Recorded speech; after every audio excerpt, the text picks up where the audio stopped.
మరి సమయమందు దేవుని యొక్క వాక్యంలోకి వెళదాము. ఈరోజు మనం చెప్పుకున్న చాలా ప్రాముఖ్యమైనటువంటి వాక్యం ఏంటనగా ఫెయిత్ అనగా విశ్వాసము. మరి విశ్వాసం గురించి మనము ఈరోజు నేర్చుకోబోతూ ఉన్నాం. విశ్వాసం అనేది ప్రతి మానవునికి చాలా అవసరమైనది. విశ్వాసం అనేది లేకపోతే ఈ ప్రపంచమే నడిపించబడదు. విశ్వాసం అనేది లేకపోతే ఈ లోకంలో ఏ ఒక్కరు కూడా నివసించలేరు. విశ్వాసం అనేది లేకపోతే ఈ లోకంలో ప్రకృతి సంబంధించినటువంటి అనేకమైనటువంటి కార్యక్రమాల్లో మనం పాల్గొన్నప్పుడు ఆ కార్యక్రమాల్లో మనం పాల్గొనలేము.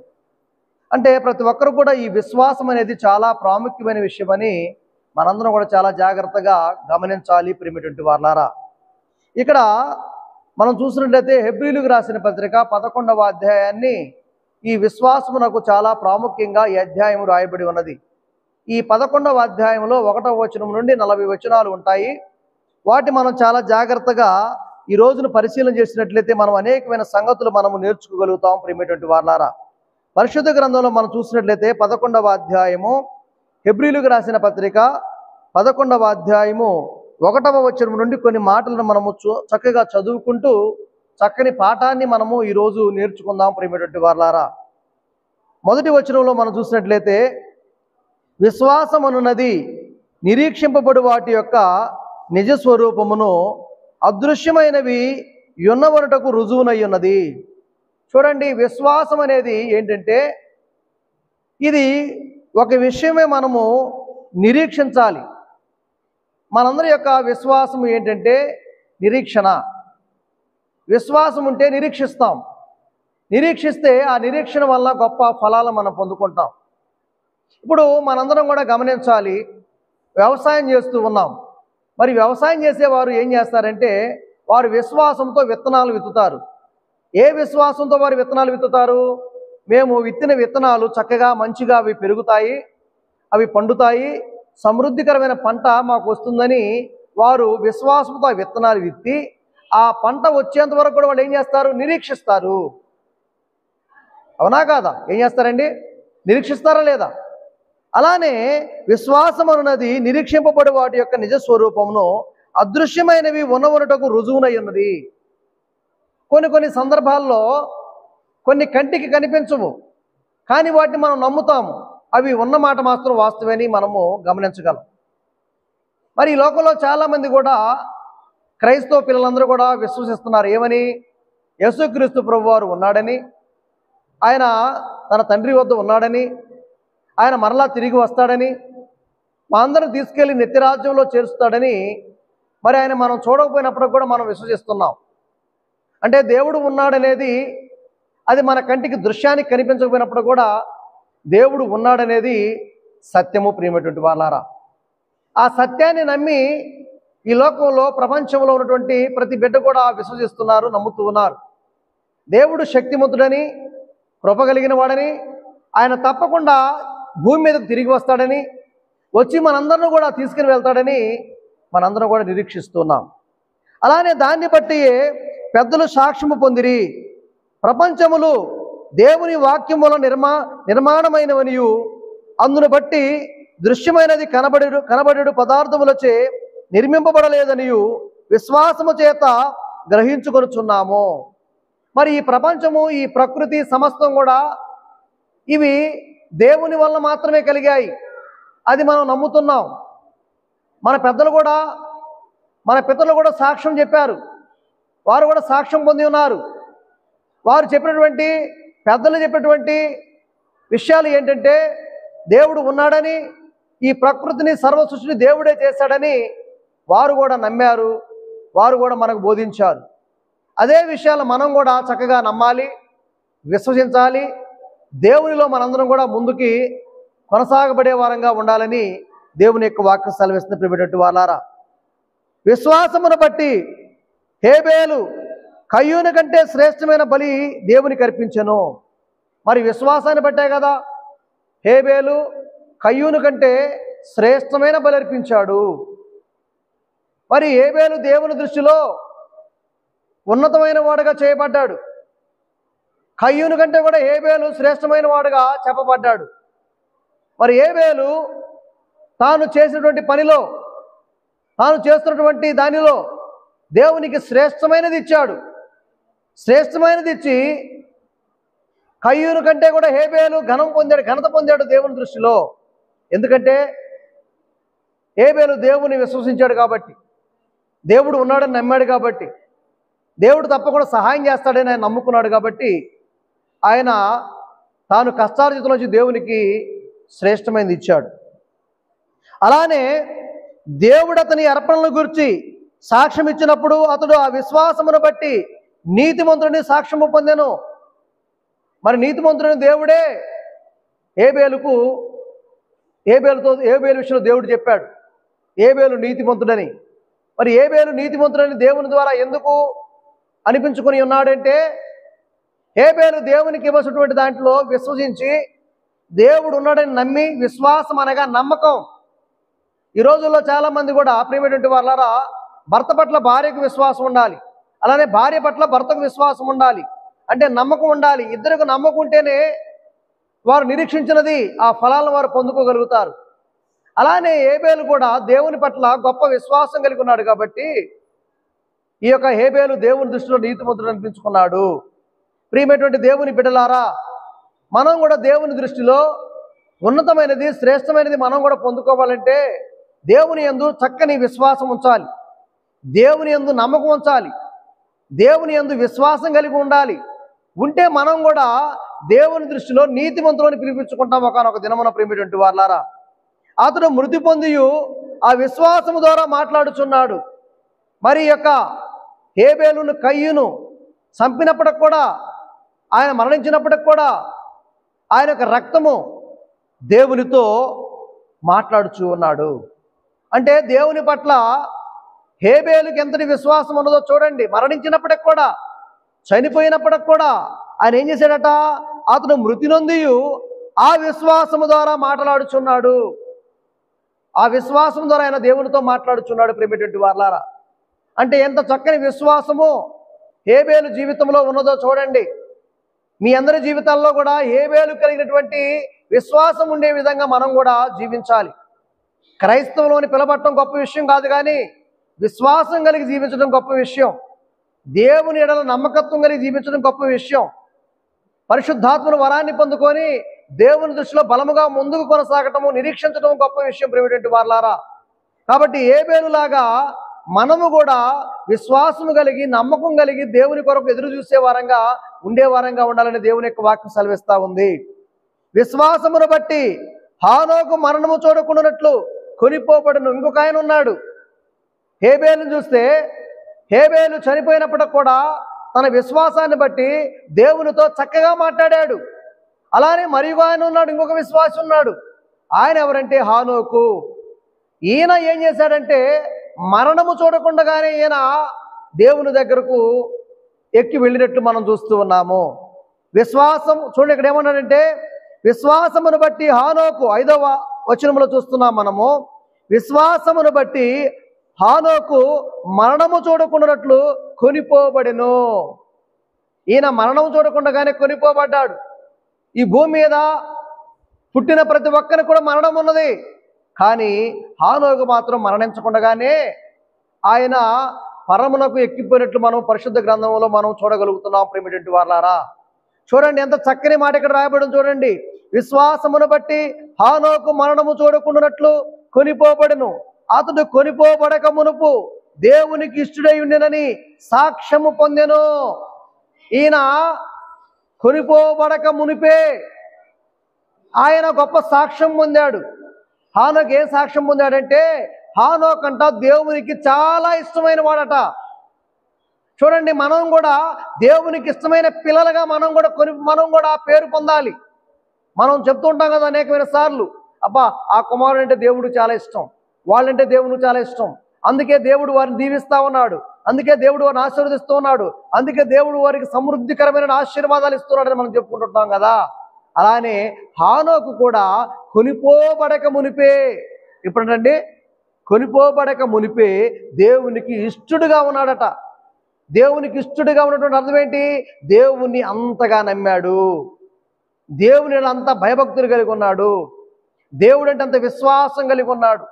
ఈ లోకంలో చాలా మంది కూడా విశ్వాసహీనులుగా జీవిస్తూ ఉన్నారు. ఎవరైనా ఒక మేలు చేస్తే ఆ కాసేపట్లో మర్చిపోతూ ఉంటారంటే వాళ్ళు ఏమంటాం, మనం విశ్వాసహీనులు అంటాం. కొంతమందికి ఏదైనా మేలు చేస్తే వాళ్ళు జీవితాంతం గుర్తుంచుకుంటారు, వాళ్ళు విశ్వాసం కలిగిన వారు అంటారు. అలానే దేవుడు కూడా అనేకమైన మేలు మనకు చేస్తూ ఉన్నప్పుడు చాలా మంది పిల్లలు ఏం చేస్తారంటే దేవుడు చేసిన మేలు మర్చిపోతూ ఉంటారు. కానీ కొంతమంది ఏం చేస్తారంటే దేవుడు చేసిన మేలును మర్చిపోకుండా జీవితాంతం ఆయనకి ఇష్టమైన పిల్లలుగా జీవిస్తారు. వాళ్ళే విశ్వాసం కలిగిన వారు ప్రియమైనటువంటి వాళ్ళారా. అలానే హానోకు కూడా చాలా చక్కని విశ్వాసం కలిగి జీవించాడు. అలానే ఏబేలు కూడా దేవునికి చాలా చక్కని విశ్వాసం కలిగి దేవుని చక్కని విశ్వాసం కలిగి జీవించారు కాబట్టి వీళ్ళ పేర్లు పరిశుద్ధ గ్రంథంలో చక్కగా వ్రాయబడి ఉన్నాయి ప్రియమైనటువంటి వాళ్ళారా. అతడు కొనిపోబడక మునుపు దేవునికి ఇష్టడై ఉండేనని సాక్ష్యము పొందెను. కాగా దేవుడు అతని కొనిపోయాను గనుక అతడు కనబడలేదు. దేవుడు హానోకును తీసుకెళ్ళిన తర్వాత ఇక కనపడలేదంట. కొనిపోబట్టు అర్థం ఏంటి? ఆయన మరణించలేదు. ఆయన మరణించకుండానే ఆయన పరమలోకానికి అంటే పరమలోకి ఎక్కిపోయాడట. ఆ తర్వాత హానోకు మళ్ళా ఎవరికి కనిపించలేదట ప్రియమైనటువంటి వాళ్ళారా. అలానే విశ్వాసము లేకుండా దేవునికి ఇష్టడైనట అసాధ్యము. ఒకవేళ నీలో కానీ విశ్వాసము లేకపోతే నువ్వు దేవునికి ఇష్టడైనట అసాధ్యం. నువ్వు ఎన్నిసార్లు ప్రార్థనకు వచ్చినా, ఎన్నిసార్లు ఉపవాసం ఉన్నా, లేకపోతే దేవునికి ఎన్ని కానుకలు ఇచ్చినా, లేకపోతే ఎంతో మందితో నువ్వు దేవుని గురించి చెప్పినా, ఎంత చేసినా కూడా నీవులో కానీ విశ్వాసము లేకపోతే దేవునికి ఇష్టడైనట అసాధ్యము. కాబట్టి ప్రియమైనటువంటి వారలారా, ప్రతి ఒక్కరు కూడా ఏముండాలంటే విశ్వాసం అనేది ఉండాలి. ఎవరి పట్ల? దేవుని పట్ల విశ్వాసం ఉండాలి, సంఘం పట్ల విశ్వాసం ఉండాలి, దేవుని మందిరం పట్ల విశ్వాసం ఉండాలి, దేవుని పిల్లల పట్ల విశ్వాసం ఉండాలి, కుటుంబంలో ఉన్న సభ్యుల పట్ల విశ్వాసం ఉండాలి, భార్య పట్ల విశ్వాసం ఉండాలి, భర్త పట్ల విశ్వాసం ఉండాలి, అలానే స్నేహితుల పట్ల విశ్వాసం ఉండాలి. ఈ లోకంలో మనం జీవించినంత కాలం కూడా అనేకమైన విషయాల్లో విశ్వాసం కలిగి మనం జీవిస్తే దేవుని దృష్టికి యోగ్యులుగా చేయబడతాం ప్రియమైనటువంటి వారలారా. అందుకన్నాడు ఇక్కడ, విశ్వాసము లేకుండా దేవునికి ఇష్టడైనట అసాధ్యము. దేవుని యొద్దకు వచ్చువాడు ఆయన ఉన్నాడనియు తన్ను వెతుకు వారికి ఫలము దయచేయవాడని నమ్మవలెను కదా. విశ్వాసం అంటే ఏంటి? దేవుడు ఉన్నాడని నమ్మటమే విశ్వాసం. ఆయన్ను నమ్మిన వారికి అనేకమైన ఆశీర్వాదాలు ఇస్తాడని నమ్మటమే విశ్వాసం. అందుకన్నాడు ఇక్కడ విశ్వాసం అనగా ఏంటి అర్థము? ఇక్కడ అన్నాడు ఇక్కడ చూడండి ఏమన్నాడంటే, విశ్వాసము లేకుండా దేవునికి ఇష్టం అసాధ్యము. దేవుని యొద్దకు వచ్చువాడు, దేవుని యొద్దకు ఎందుకు రావాలి? వచ్చేవారు ఏం చేయాలంటే దేవుని యొద్దకు వచ్చువాడు ఆయన ఉన్నాడనియు. ఏం చేయాలండి? ఆయన ఉన్నాడనియు. ఎవరున్నాడని? దేవుడు ఉన్నాడని. ఈ లోకంలో చాలా మంది కూడా దేవుడు ఉన్నాడని నమ్మని వారు చాలా మంది ఉన్నారు. వారిలో ఏం లేదు, విశ్వాసం లేదు. కానీ నీలో కానీ విశ్వాసం ఉంటే ఏం చేయాలి? నువ్వు దేవుడు ఉన్నాడని నమ్మాలి. దేవుడు ఉన్నాడనియు తన్ను వెదకు వారికి ఫలము దయచేయబడని నమ్మవలెను కదా. ఏం చేయాలంట? నెంబర్ 1, దేవుడు ఉన్నాడని నమ్మాలి. రెండోది ఏం నమ్మాలి? ఆయన తప్పకుండా నాకేం కావాలో అవి ఇస్తాడని మనం నమ్మాలి.